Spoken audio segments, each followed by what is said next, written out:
के शर्मा, ये draft list पर बाद में आऊंगा मैं। पहले मैं चाह रहा हूं जरा राहुल गांधी का एक जवाब दीजिए। वो कह रहे हैं हमारे पास एटम बम है और हम इलेक्शन कमीशन के अधिकारियों को छोड़ेंगे नहीं।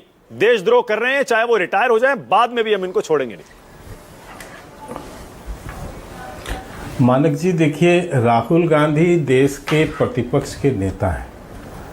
आपने अपने इंट्रोडक्शन में ही कहा कि ये वो जो है धमकी दे रहे हैं, और सही में ये धमकी की भाषा है। और ये पहली बार नहीं, दूसरी बार धमकी दे रहे हैं। देश के प्रतिपक्ष का नेता यदि उसकी भाषा धमकी और चमकी की है, पता नहीं कांग्रेसी कितने शर्मसार हो रहे होंगे विपक्ष के लोग, लेकिन ये देश की जनता जो शर्मसार हो रही होगी कि एक ऐसा नेता जो धमकियां देता, कह रहे हैं एटम बम है उनके पास। जैसे ये तानाशाही मानसिकता से ग्रस्त है। हाँ बता रहा हूँ सर, एटम बम पे भी आ रहा हूँ।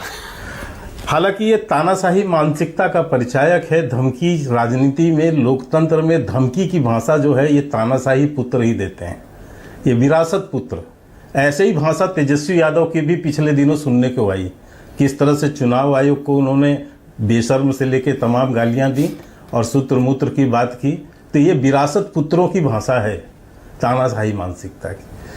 और जहाँ तक एटम बम का प्रश्न है मानक जी, मैंने तो अभी तक यही सुना कि 72 हुरों के लिए लोग फटते हैं। अब राहुल गांधी किसके लिए फटेंगे ये तो समझ की परे की बात है।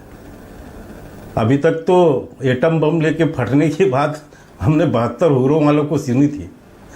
आश्चर्य है मुझे कि क्या सोच है और क्या मानसिकता है।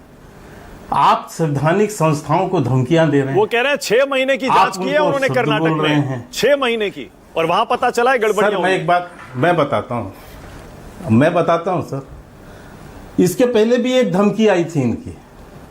देश में सुनामी, ये संसद में सुनामी ला रहे थे, तूफान ला रहे थे। राहुल गांधी कह रहे थे ना 15 मिनट दे दो, 15 मिनट में मैं तुम्हारा तूफान और सुनामी ला दूंगा। तिनका तक नहीं हिला था। और ये जो 6 महीने की कवायद है इनकी, आपने महाराष्ट्र के मसले पर देखा हाई कोर्ट का क्या निर्णय आया है। अभी ये आज कर्नाटक बोलना भूल गए, क्योंकि पिछले दिनों इनको किसी ने समझाया होगा कि कर्नाटक में आपकी ही राज्य सरकार है जनाब, तो ये आप बोलेंगे तो राज्य सरकार पर भी आएगा। तो आज कर्नाटक का जिक्र नहीं किया उन्होंने, नहीं तो पिछले दिनों के बयानों में तो वो कर्नाटक की एक लोकसभा का बहुत बड़ा वो एविडेंस लेके आ गए थे। तो ये वो इस तरह के, और इनकी विश्वसनीयता का मैं एक समसामयिक प्रसंग आपके सामने रखता हूं, हालांकि आपके डिबेट से थोड़ा इतर है। कल ही ट्रंप के बयान पर इनके ही पार्टी के लोगों का क्या बयान आया। इनकी विश्वसनीयता, इनकी समझ, राहुल गांधी की बुद्धिमत्ता, इस पर इनके ही पार्टी के लोगों ने, विशेषकर मैं राजीव शुक्ला जी का उल्लेख करता हूं आपके चैनल पर। क्या लाइन कहा है राजीव शुक्ला ने? राजीव शुक्ला ने कहा कि इस देश की अर्थव्यवस्था कमजोर नहीं है, मजबूत है। ट्रंप गलत बोल रहे हैं और राहुल गांधी ट्रंप के समर्थन पे खड़े हैं। राहुल, क्योंकि मैं मानता हूं राजीव शुक्ला तो इनके विरोधी नहीं हो सकता, वो देश के समर्थक हैं, देश के संदर्भ में बोल रहे हैं।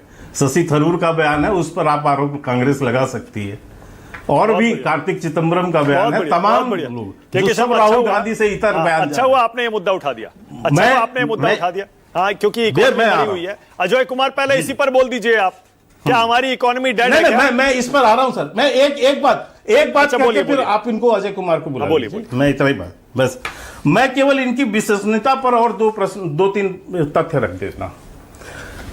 मानक जी, 75 साल के भारतीय लोकतंत्र के इतिहास में राहुल गांधी एक ऐसे शख्सियत हैं, ऐसे नेता हैं, बड़े नेता, जिनको 3 बार जो है, 2 बार सुप्रीम कोर्ट से और 1 बार हाई कोर्ट से झूठ बोलने के लिए दुत्कार मिली है, फटकार मिली है, और इनको माफी मांगना पड़ा।